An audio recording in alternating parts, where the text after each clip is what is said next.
On doit s'en protéger. Comment? Là, je sais peut-être que je vais choquer quelques personnes. Bien entendu, je ne parle pas des bêtises que les gens mettent ici, des fils rouges qui n'ont absolument aucune valeur. 99% des gens meurent de la Beaucoup inara. d'auditeurs ont des souffrances et mettent ça sur le dos du mauvais œil. Est-ce que le mauvais œil existe et est-ce qu'il faut faire attention?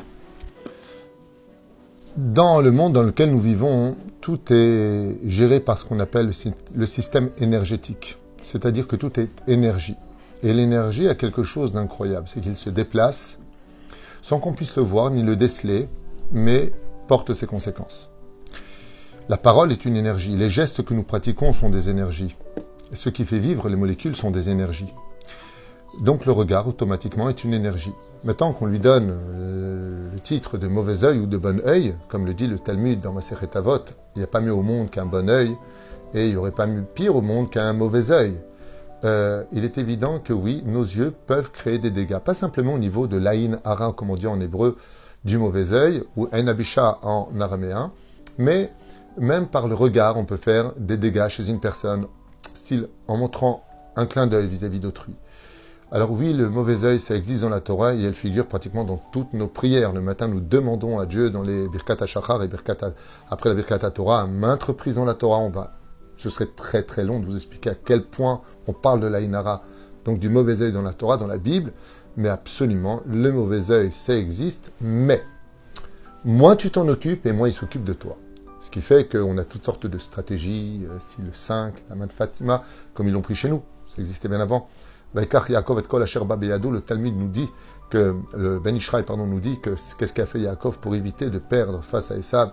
Il a fait la main, les 5 doigts. Donc le chiffre 5 est révélateur de anti-aïn hara, donc d'anti-œil. Le poisson qui n'a pas de paupières, qui a toujours l'œil ouvert, est symbolique de anti-aïn hara, la couleur rouge.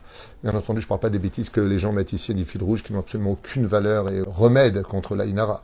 Mais il est évident qu'on se doit de se préserver de l'Aïn Hara, puisque le Talmud, et là je sais peut-être que je vais choquer quelques personnes, nous dit que 99% des gens meurent de l'Aïn Hara et 1% seulement de mort naturelle. Alors la question, en réalité, ne serait pas de dire si ça existe ou pas, mais qu'est-ce que l'Aïn Hara quelque part? Pourquoi il y a de l'Aïn Hara? On a vu d'ailleurs beaucoup de gens utiliser, je vais en prendre 2 dans la Bible, simplement rapidement, qui vont utiliser l'Aïn Hara comme une arme dévastatrice. La première, c'est Bilham, dont la spécialité est de mettre l'œil. Et la Torah nous en fait part. Et il a besoin de voir. Il a besoin de trouver la faille de cette énergie pour tuer. Car l'Aïn Hara peut aller jusqu'à tuer autrui. La deuxième personne, bien avant Bilham, c'est Sarah Imenu. Eh oui, Rachi intervient et nous conte Rachi que quand Agar, femme d'Abraham, servante de Sarah, est tombée enceinte, eh bien Agar se vantait d'être tombée enceinte face à Sarah.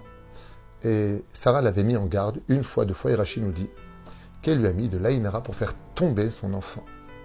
Ainsi donc, Agar s'est vite révisée quand elle est retombée enceinte la 2e fois, ce sera Ishmaël qui en naîtra, justement du regard de Sarah. C'est bizarre qu'on utilise donc cette forme d'arme incroyable et dévastatrice comme étant quelque chose de dévastateur. Alors oui, on doit s'en protéger. Comment? Sois humble. Ne montre pas trop ce que tu as. Comme dit le Rambam dans Ilchot Deot, sois toujours au milieu des choses. N'achète pas ce qu'il y a de plus extraordinaire. Arrête d'en mettre plein la vue aux autres. C'est pas la peine de raconter combien tu gagnes, combien tu es, combien tu as fait. Parce qu'il faut savoir quelque chose que souvent les gens oublient, c'est que le plus grand porteur d'Aïn Hara, c'est nous-mêmes. On se met souvent nous-mêmes l'œil. Le Ben Ishraï, le Chida et bien d'autres commentateurs et sages de notre peuple, y compris la Torah et le Talmud, nous mettent en garde contre l'Aïn Hara. Et donc, vivons cachés, vivons heureux. Il faut vraiment se protéger de cela. Et si on veut vraiment poser la question qui pour moi est la plus importante de toutes, c'est où est Dieu dans l'histoire de l'Aïn Hara, de l'autre qui me regarde? Car si ce que je possède m'a été accordé par Dieu, pourquoi lui pourrait-il me le retirer? Pourquoi lui pourrait-il me l'enlever? La réponse, elle est simple. C'est que même si on vit pour soi, on ne doit jamais oublier qu'on vit aussi à travers les autres. Et que quand des fois tu arrives à la banque, comme ça s'est passé sous mes yeux, un jour j'arrive comme ça à la banque et je vois une dame qui essaie désespérément de demander 500 shekels de prêt à la banque, de découvert. Et la banque le lui refuse. Puis voilà qu'arrive un jeune homme de 20 ans qui dépose de grosses liasses d'argent juste à côté d'elle. Et la femme l'a regardé comme ça, elle l'a regardé dans les yeux et elle est partie la tête en bas. j'ai dit à ce jeune homme qu'il avait commis une très grave erreur, même s'il était à la banque. Tu aurais pu donner Bessach Hakol avec beaucoup plus de pudeur cet argent, car elle, pour 500 shekels, rien, ça lui a été refusé, pour lequel elle devait absolument se concrétiser sa journée du lendemain, et toi, de façon impudique, presque effrontée, bon, tu es venu à la banque pour poser ton argent, mais il y avait une façon de le faire.